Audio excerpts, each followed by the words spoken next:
नमस्कार, आप देख रहे हैं बिजनेस टुडे बाजार। मैं हूं हर्ष शर्मा। एक बार फिर मैं आपके सामने हाजिर हूं बड़ी खबर लेकर।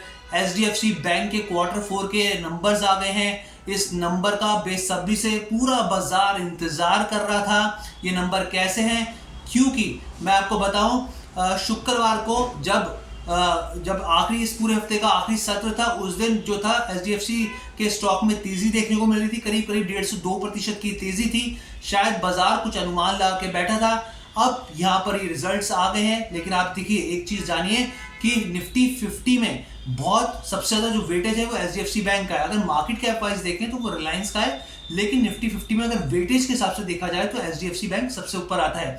इवन बैंक निफ्टी में भी एचडीएफसी बैंक की बात की जाए या आईसीआईसी बैंक की बात की जाए, इन दोनों का वेटेज काफी ज्यादा है। और इसके बढ़ने और घटने से बैंक निफ्टी में बहुत ज्यादा असर पड़ता है, क्योंकि हम लोग पिछले समय से देख रहे हैं जो बैंक निफ्टी है कभी ऊपर जा रहा है, कभी नीचे जा रहा है, लेकिन जो एचडीएफसी है उसकी चाल बहुत इंपॉर्टेंट इसमें होती है। अब रिजल्ट्स कैसे रहे हम लोग डिस्कस कर लेते हैं। सबसे पहले इंटरेस्ट अर्न की बात करते हैं, कितना इंटरेस्ट अर्न हुआ है यहाँ पर।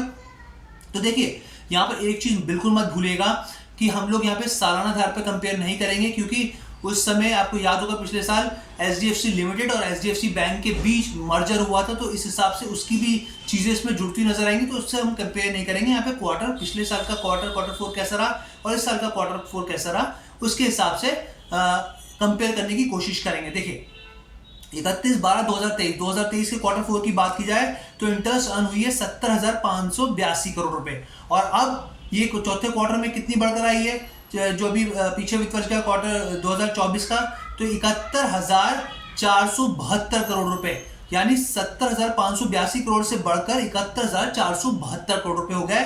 तो यहाँ पर तो बढ़ोतरी देखने को मिली है। इसके अलावा हम लोग देख लेते हैं और कौन सी चीजें यहाँ पर। तो इसके अलावा अगर हम लोग देखें यहाँ पे तो टोटल एक्सपेंडिचर देखते हैं कि कितना खर्चा हुआ है। लेकिन यहाँ पर हम लोग, मैं आपको बता दूं कि इंटरेस्ट एक्सपेंडेड और ऑपरेटिंग एक्सपेंसेस को हटाकर यहाँ पर टोटल यहाँ पर एक्सपेंडिचर हम लोग बता रहे हैं आपको, जो कि यहाँ पे इसमें दिया हुआ बैलेंस शीट में। तो ये 2023 की बात किया चौथे क्वार्टर में ये था 58,072 करोड़ रुपए, 58,072 करोड़। लेकिन अब वित्त वर्ष 2024 की बात किया चौथे क्वार्टर में तो ये बढ़ गया है 60,364 करोड़ रुपए। तो ये आपके सामने हमने स्थिति रख दी है। उसके अलावा अगर आप देखें यहाँ पर नेट प्रॉफिट की बात की जाए तो नेट प्रॉफिट में यहाँ पर मैं आपको बता दूं कि net profit from the ordinary activities after tax, ये चीज से हम एक्स्ट्रा ऑर्डिनरी आइटम्स यानी टैक्स एक्सपेंसेस को घटाकर नेट प्रॉफिट बता रहे हैं, टोटल नेट प्रॉफिट कितना हुआ है। अब नेट प्रॉफिट की बात की जाए तो जो नेट प्रॉफिट है, अगर पिछले वित्त वर्ष 2023 के चौथे क्वार्टर की बात की जाए तो ये था 16,372 करोड़ रुपए, 16,372 करोड़। लेकिन वित्त वर्ष 2024 के चौथे क्वार्टर में 16,511 करोड़ रुपए हुआ है, यानी कि इसमें स्लाइटली की बढ़ोतरी देखने को मिली 372 करोड़ से 511 करोड़। तो इस हिसाब से आप कंपेयर कर सकते हैं, इसमें स्लाइटली बढ़ोतरी देखने को मिली है। अब इसके अलावा ईपीएस की बात कर लेते हैं, अर्निंग पर शेयर, ये क्या स्थिति यहाँ पे रही है। अर्निंग पर शेयर की बात करें तो वित्त वर्ष 2023 के चौथे क्वार्टर में ये 21.58 था और तो यहाँ पर वित्त वर्ष 2024 के चौथे क्वार्टर में 21.74, यानी 58 से बढ़कर 0.74 पे पहुंचा है। इसके अलावा एनपीए की बात करते हैं, सबसे इंपॉर्टेंट चीज होती है एनपीए रेशियो। तो यहाँ पर बात की जाए एनपीए की परसेंटेज के हिसाब से, ग्रॉस एनपीए की, तो यहाँ पर देखिए वित्त वर्ष 2023 के चौथे क्वार्टर में 1.26% था, 1.26%। अब ये घटा है, क्योंकि एनपीए घटना एक अच्छी बात होती है। यहाँ पर 1.24 हो गया है, यहाँ पर 4%, यानी 1.26% से घटकर 1.24% हो गया है यहाँ पर।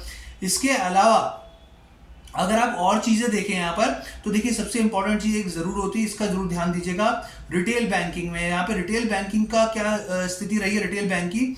तो अगर आप देखें यहाँ पे रिटेल बैंकिंग में, यहाँ पे पहले 64,773 करोड़ रुपए की कमाई की थी इन्होंने उस सेगमेंट में, लेकिन वित्त वर्ष 2024 के चौथे क्वार्टर में 65,064 करोड़, यानी इसमें भी बढ़ोतरी यहाँ पर देखने को मिली है यहाँ पर।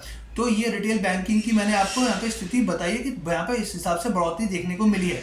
अब ये देखना होगा कि किस तरीके से सोमवार को एचडीएफसी के रिजल्ट्स जो उस पर बाजार कैसे रिएक्ट करता है। आपके सामने सारे रिजल्ट्स मैंने खोल के रख दिए, लेकिन यहाँ पर आपको ये चीज़ नहीं भूलना चाहिए कि हम लोग इसको पूरे साल के हिसाब से कंपेयर नहीं कर सकते, क्योंकि HDFC लिमिटेड के साथ इसका मर्जर हुआ था, तो उस हिसाब से हमको नहीं देखना चाहिए। ओवरऑल ये वीडियो आपको कैसी लगी कमेंट करके जरूर बताइएगा। बिजनेस टुडे बाजार के साथ जुड़ने के लिए आपका धन्यवाद।